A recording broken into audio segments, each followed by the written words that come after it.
төр орны дараагаас нэг юм үсье. Энэ усны гүний ус ашиглаж байгаа оюутлогоо төсөл. За гүний усыг гадаргын усыг ялангуяа хэрлэн тоонд усыг төслийг 3 авчих талаар техник эдийн засгийн үндэслэлийг оюутлогоо компани сагуулчлан хийж байгаа. 3 сая доллар байна.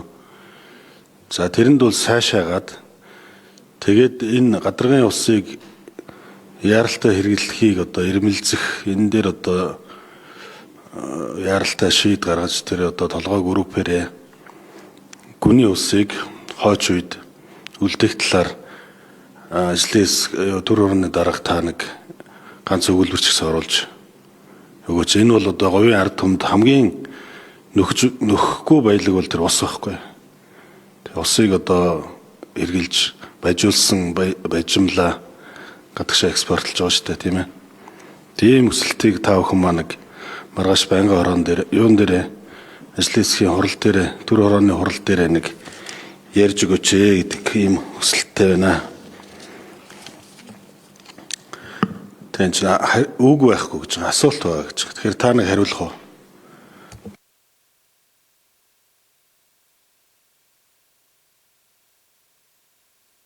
Батнаар мэлг шүү. За сэдвэрж дарга бас оюутлын үзлийн хувьд бас нэг чухал асуудлыг хөндөж байна л да. Усны асуудал. Цаашдаа оюутлын төсөл 30, 40, 50, 60 жил явна. Тэгэхээр усны асуудал бол урт хугацаанд бас шийдэх нь зөвөө. Манай хянан шалгалт төр орны хувьд бол усын хурлын 62 дугаар тогтоолоор байгуулагдсан. Тэгэхээр усын хурлаас нэгсэндээ бас бид нар тогтоолоор чиглэл өгсөн гэсэн хянан шалгалт төр орнд. Манай нэршил бол оюутлын үзэл дээр Монгол Улсын иргэн ашгийг хангуулах үр өгөөжийг нэмэгдүүлэх. Бас хүрээг хязгаартаа. Хүрээг хязгаар бол одоо онцлогтой холбоотой асуудлууд шийдвэрлэх, туризмчлийн хэмжээг ойлгомжтой болгох. Хоёрдугаарт зээлийн хүүг буруулах болон зээлийн хүүтэй холбоотой санхүүжилттэй холбоотой асуудлыг шийдвэрлэх гэж орсон байна. Тэгэхээр нөгөө талаасаа бас бид хүн оюутлогоо дээр бол асуудал ярих юм бол маш олон асуудлууд байгаа.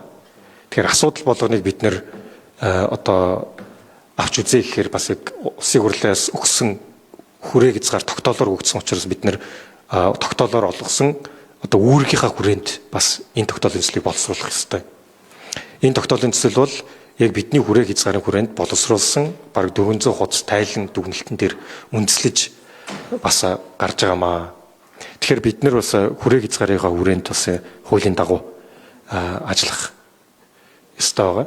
Гэхдээ би таны санал дүгнэлтэнд орж байгаа учраас бас хянан шалгалт төр орон дээр бас хянан шалгалт төр орны хурал дээр танилцуулагдах болно. Баярлалаа. За ойлголоо. Тэгээд